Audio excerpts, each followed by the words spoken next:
In the mountains of old Korea, there was a rule older than the kings. If you are on the path after dark and you hear your name, do not answer.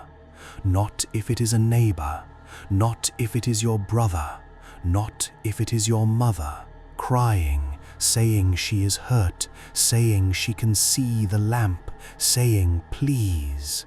Do not turn your head, do not call back, walk home, bar the gate, and if you have a brass gong, beat it until the night breaks, because the thing using that voice is already dead.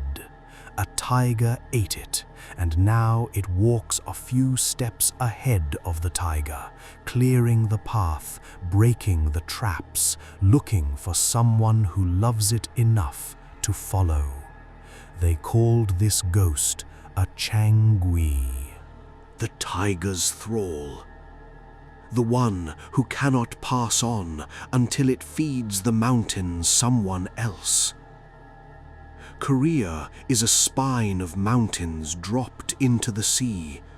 For most of its history, the forest was not scenery, it was a second country. And the lord of that country was the tiger. People did not only fear it, they worshipped it. They called it Changgwi, the mountain lord, a walking piece of the god of the hills. Village shrines still show an old man with a tiger sitting at his side, like a dog that could swallow a horse. You did not speak of it lightly. You did not point at it. In some places, you did not even say its name. That reverence did not keep anyone alive. The old kingdom kept records the way kingdoms do. Harvests, taxes, rebellions, and tigers. There were years when a single province lost hundreds of people, not to war, to teeth. They had a word for it, Hoan, tiger calamity. A death like that was worse than ordinary death. Often there was no body, only a sleeve, a shoe, a darkness on the leaves that frost could not clean. In that world, a person without a proper funeral did not become an ancestor. They became a problem. And if a tiger ate you, the problem had a name. A Changgwi is the soul of a person killed and eaten by a tiger. It does not go to the underworld. It does not wander hungry in the Buddhist hells. It is bound to the animal that consumed it. The tiger is murderer and master. The ghost walks with it. In some tellings, it clings to the whiskers, to the shadow, to the dark behind the shoulder. Its work is simple. Scout the path, find a living human, lead them to the mouth. There is a rule inside this curse: substitution. The Changgwi can be released only when another person is taken in its place. Then that new soul is bound, and the first one is free to go wherever the dead go. So the ghost is not hunting from hatred, not at first. It is hunting from exhaustion. It has been walking in front of a god beast for weeks or months or years, and the only door out is someone else's death. That is why it does not come as a stranger, it comes as family. It uses the voice it had in life, the laugh, the little cough, the lullaby. It stands at the edge of the lamplight and says the one sentence no household can refuse. It is me. I am hurt. Open the gate. If you answer, if you step off the path, if you lift the bar, you have already been counted. After enough nights of this, desperation curdles into spite. The living still eat. The living still sleep inside walls. The living still get to be someone's child. The Changgwi was that once. Now it dances on the tiger's shoulders and looks for a throat. This is how the warning was told, not as a lecture, as something that happened to a house. There was a woodcutter's cottage on a ridge in the eastern mountains in the years when kings still counted tigers the way they counted bandits. The family was not important. Kim the woodcutter, his wife, his old mother, a daughter of 16 named Yun, and a boy still small enough to be called Suk. They lived by pine and oak and the ferns that come up after snow. The shrine to the mountain god was a stone and a bowl of water under a twisted pine. They bowed to it the way you bow to weather. One evening in the 9th month, Kim did not come down from the upper cutting.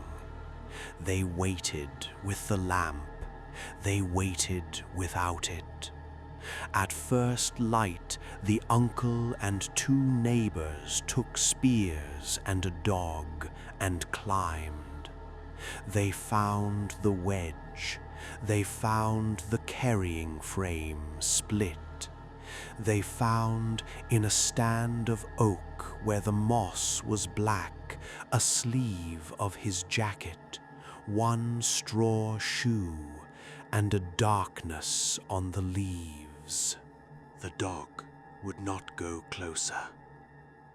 The shaman came up from the valley that afternoon, a woman with a knife-scarred drum and no patience for grief that wanted to be special. "Do not bring it home," she said, meaning the sleeve, the shoe, the idea of him. This is tiger death.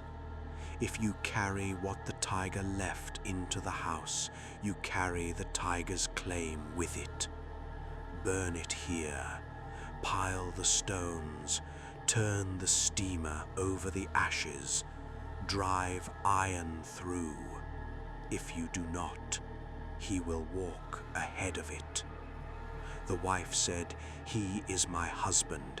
He should lie with his father." The grandmother said nothing. She had been born in these mountains. She had heard names called from the dark before. They argued until the light went. In the end, they did a coward's right. Half of one world, half of the other. They burned the sleeve on the ridge. They carried the shoe home and put it in the ancestral chest, because a shoe is a small thing and love is stupid.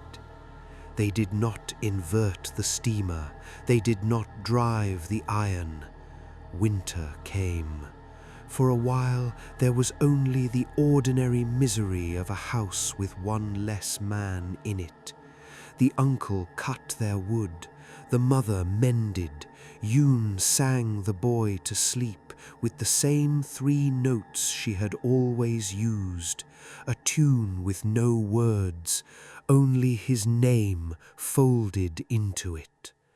On the 3rd night of the first snow, something stood beyond the gate and spoke with Kim's voice. "I fell," it said. Very reasonable, a little ashamed, the way he had been when he came home late. "My leg is wrong. I can see the lamp. Open it. It is cold." Suk ah hun ah. Open it. The boy ran for the bar. The grandmother caught him by the collar so hard he bit his tongue. She did not speak to the gate. She took the brass gong from its nail and beat it until the dogs in the next valley answered. Then she beat it more. The voice changed. It did not become a monster's voice.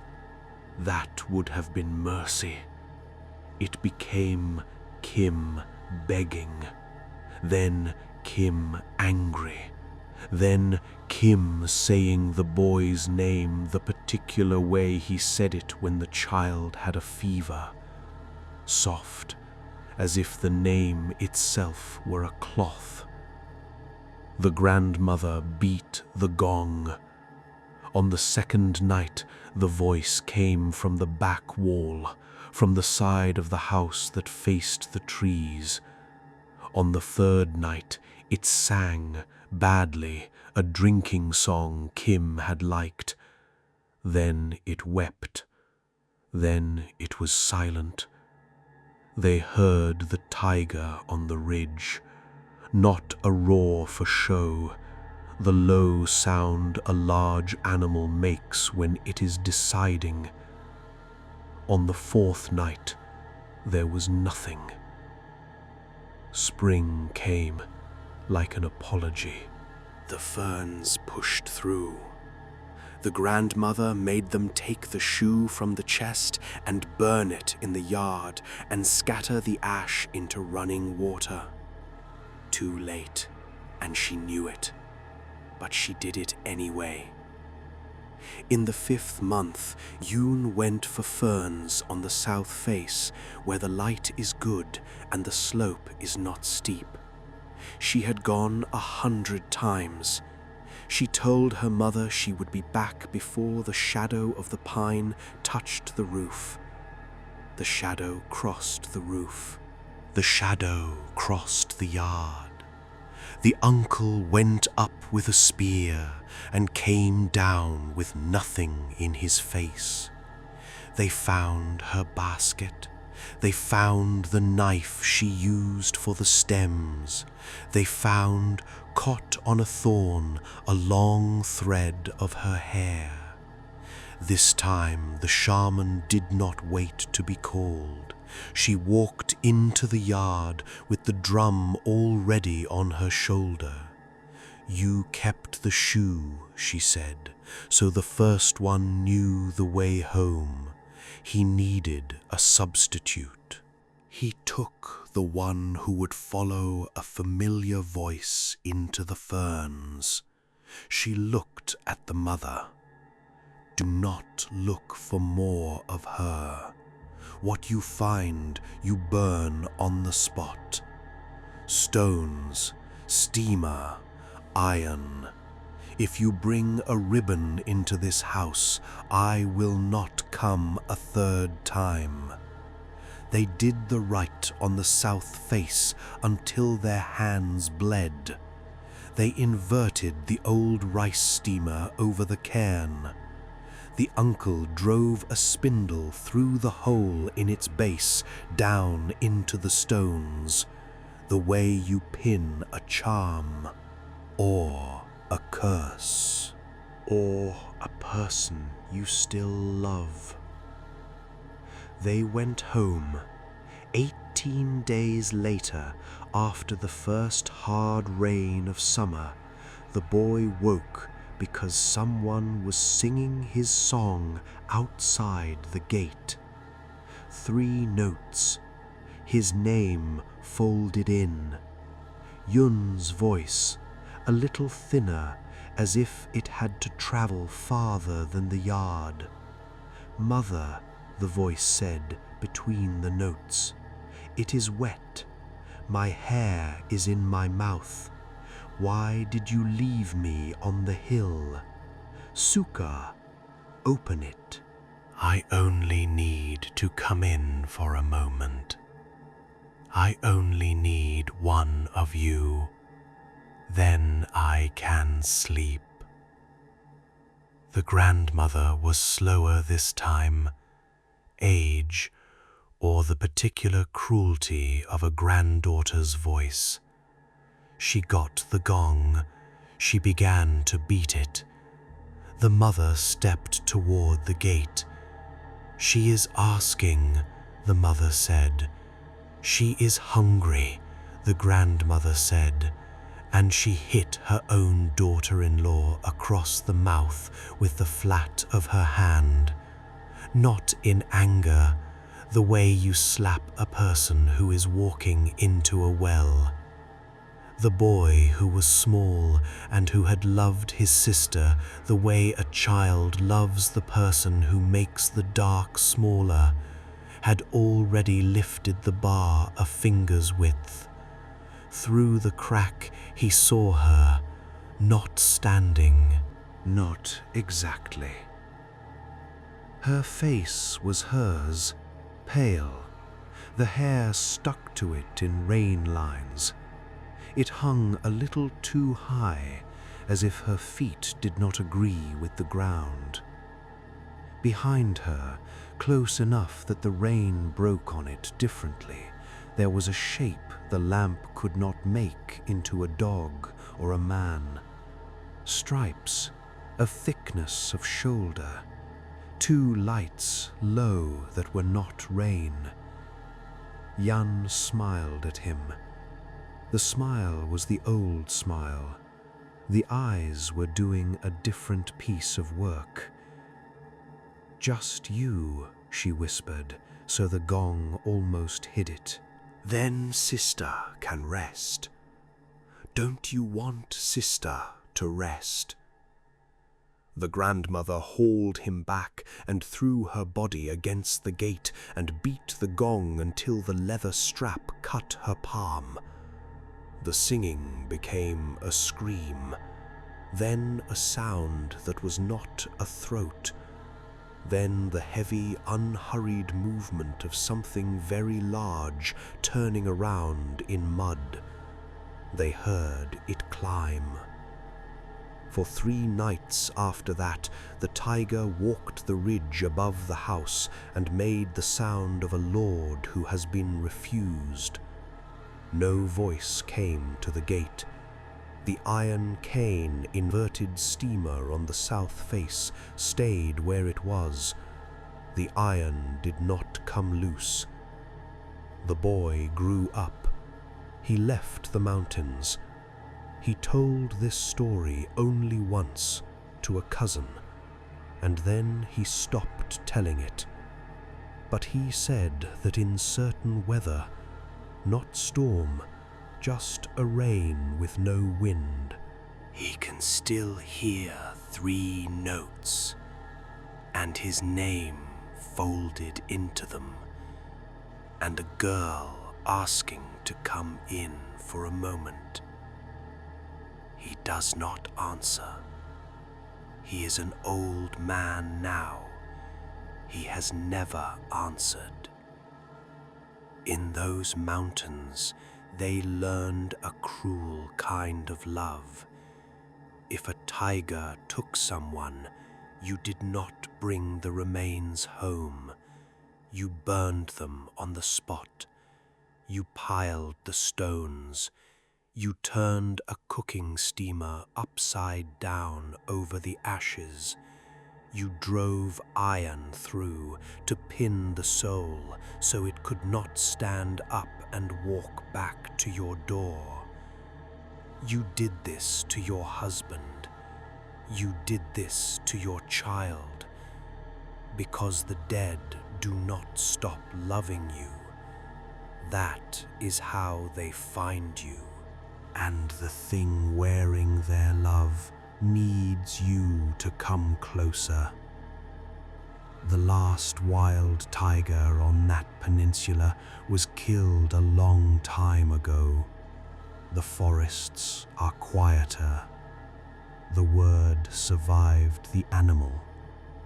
There is still the saying in Korean, to act as a Changgwi for the tiger. It means to help the predator destroy your own people. Remember that if you want, or forget it. Remember this instead. If you are on a dark road and the voice that loves you calls from the trees, do not answer. Bar the gate. Let the gong break the night. And if 3 notes start under the rain with your name folded into them, you already know what is standing behind her. Do not open it.